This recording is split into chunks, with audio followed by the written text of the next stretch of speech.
ప్రభునందు నాకు అత్యంత ప్రియమైనటువంటి వాళ్ళారా, మన ప్రభువును రక్షకునేటువంటి యేసుక్రీస్తు వారి యొక్క శుభనామంలో మీ అందరికీ నా హృదయపూర్వకమైన శుభములు వందనములు తెలియజేస్తున్నాను. ఉదయకాల సమయంలో దేవుని వాక్యాన్ని ధ్యానం చేసుకుందాము. ఈరోజు వాక్య ధ్యానం కొరకు మనం తీసుకున్నటువంటి లేఖన భాగము లూకాసు వార్త 1వ అధ్యాయము 37వ వచనం చదువుకుందాం. దేవుడు చెప్పిన ఏ మాట అయినను నిరర్ధకము కానేరదని ఆమెతో చెప్పాను. ఆమేన్. దేవుడి నామునకు మహిమ కలుగును గాక. ఈ మాటలో మరి గబ్రియేలు దూత కన్య అయిన మరియతో చెబుతున్నటువంటి మాటలు. మరి గబ్రియేలు దూత నజరేతులో ఉన్నటువంటి కన్య మరియకు ప్రత్యక్షమై ఆమెతో కొంత సంభాషణ జరిగిన తర్వాత ఆమెకు గర్భం ధరించి కుమారుని కంటదని చెప్పినప్పుడు తను భయపడి, నేను పురుషుని ఎరుగని దాన్ని కదా, నాకు ఎలాగీ సంభవిస్తుందని చెప్పని ప్రశ్నించినప్పుడు, ఇది పరిశుద్ధాత్మలను గర్భాన్ని తరిస్తావు, కుమారుని కంటావని అనేక విషయాలు తెలియచేసిన తర్వాత చివరగా దూత మరియతో చెప్తున్నటువంటి మాట, దేవుడు చెప్పిన ఏ మాట అయినా నిర్ధకము కానేదని ఆమెతో చెప్పిందంట. ఎందుకంటే నువ్వు కన్యవే కానీ కన్యకను సైతము గర్భం ధరింప చేయుటకు దేవుడు శక్తిమంతులన్న సంగతి తెలియచేస్తూ ఆయన చెప్పినటువంటి మాటలు ఏది కూడా నిరర్ధకం కాదు. ఒక మాట ఆయన సెలవిచ్చాడంటే తప్పకుండా అది చేసి తీరుతాడు. ఆయన చేయుటకు శక్తిమంతుడు, సమర్థుడు అని చెప్పాడు. ఇంకా పై వచనాల్లో మనం గమనిస్తే మరియతో ఇంకో మాట కూడా చెప్తాడు. నీ బంధువులు అనేటువంటి ఎలిజబెత్ వృద్ధాప్యమంది ఇప్పుడు గర్భం ధరించి ఉంది, ఆమెకి ఇప్పుడు 6వ మాసం అని కూడా తెలియచేస్తాడు. అంటే ఏంటంటే దేవుడు ఒక మాట సెలవిస్తే అసాధ్యమైన దాన్ని కూడా సాధ్యం చేయగలన సత్యాన్ని ఇక్కడ మరియకు వివరిస్తున్నాడు. కన్యక గర్భాన్ని కూడా ఆయన అవసరమైతే పరిశుద్ధాత్మ ద్వారా గర్భం ధరింపజేయటం శక్తి కలిగిన దేవుడు. వృద్ధాప్యమందు బలముడిగిపోయిన వారికి కూడా బలం అనుగ్రహించి గర్భం ధరించడానికి శక్తి అనుగ్రహించడానికైనా శక్తి కలిగిన దేవుడు. అందుకే ఇక్కడ సంఖ్యాకాండంలో దేవుని వాక్యాన్ని మనం గమనించినట్లయితే 23వ అధ్యాయం 19వ వచనం చదువుతున్నాను. దేవుడు అబద్ధమాడుటకు ఆయన మానవుడు కాడు, పశ్చాత్తాపట్టుకు ఆయన నరపుత్రుడు కాడు. ఆయన చెప్పి చేయకుండానా, ఆయన మాట ఇచ్చి స్థాపింపకుండానా. చూడండి ఎంత చక్కగా వాక్యం మాట్లాడుతుందో. ఆయన అబద్ధం ఆడటానికి మనలాంటి మానవుడు కాదంట.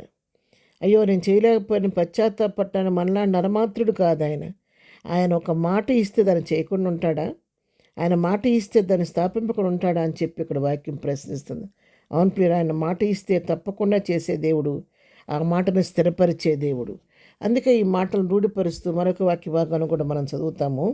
యెషయా గ్రంథము 55వ అధ్యాయం 10-11 వచనాన్ని మనం చదువుకున్నట్లయితే, వర్షమును హిమమును ఆకాశం నుండి వచ్చి అక్కడికి ఎలాగూ మరలక భూమిని తడిపి విత్తువానికి విత్తనమును భుజించువానికి ఆహారమును కలుగుటకై చిగిర్చి వర్ధిల్లినట్లు చేయను, అలాగే నా నోటి నుండి వచనమును ఉండును.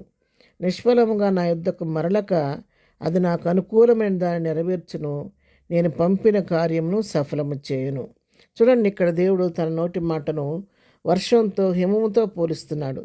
వర్షము హిమము ఆకాశం నుండి వచ్చి అది ఒట్టిగా తిరిగిపోదంట. అది ఏం చేస్తుంది? భూమిని తడిపి ఆ భూమి పండటానికి, ఫలించడానికి కావలసినటువంటి సానుకూలతను కలుగు చేసి, దాని ద్వారా ఆకాశం నుంచి వచ్చిన హిమం ద్వారా, వర్షం ద్వారా భూమి తడిసి విత్తనం ఫలించి భుజించడానికి ఆహారం కలుగునట్లుగా ప్రజలకు ఎట్లా ఉపయోగకరంగా ఉంటుందో నా నోటి మాట కూడా అలాగే ఉంటుంది. నా నోటి నుండి వచ్చి ఒక వచనం వచ్చిందంటే అది నిష్ఫలంగా నా యొద్దకు తిరగకుండా నేను పంపిన కార్యం నన్ను సఫలం చేస్తుంది, నాకు అనుకూలమైన దాన్ని నెరవేర్చదని చెప్పి ఇక్కడ దేవుని వాక్యం సెలవిస్తుంది.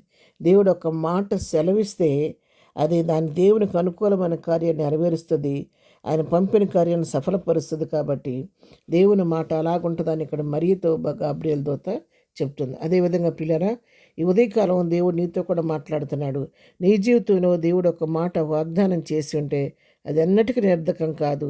తగిన సమయంలో తప్పకుండా వాగ్దానం నీ జీవితం నెరవేరబోతుంది. విశ్వాసంతో ఎదురు చూడండి.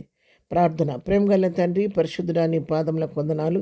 ఉదయకాలం ప్రభా ప్రభా దూత చెప్పినట్లుగా నువ్వు చెప్పిన మాట ఏది నిరర్ధకం కాదు ప్రభా. మా జీవితాల్లో కూడా ఇంతవరకు అన్ని విషయాల్లో నేను కార్యకరమై ఉండి మా జీవితాన్ని వాగ్దానం నెరవేరుస్తూ వస్తున్నందుకు వందనాలు. ఇక ఇంకా ఎవరైతే వాగ్దానం కోసం ఎదురు చూస్తున్న అందరి పట్ల కూడా ఈ సంవత్సరాకాలం నీ వాగ్దానాలు స్థిరపరచండి నాయన.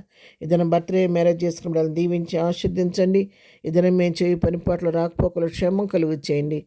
బలహీనలు ముట్టి స్వస్థపరచండి. ఆరోగ్యం ఉన్న వారికి ఆరోగ్యం దయచేయండి నాయన. దుఃఖంలో ఉన్న వారిని ఓదార్చి ప్రతి వారి పట్ల నీ కృప విస్తరింపచేసి ఎదిన దీవులతో నింపు నడిపించమని యేసునామములో ప్రార్థించి అడిగి పొందుకొని ఉన్నాము తండ్రి. ఆమెన్. ప్రభు కృప సదాకాలం మనందరికీ తోడే నడిపించును గాక. ఆమెన్.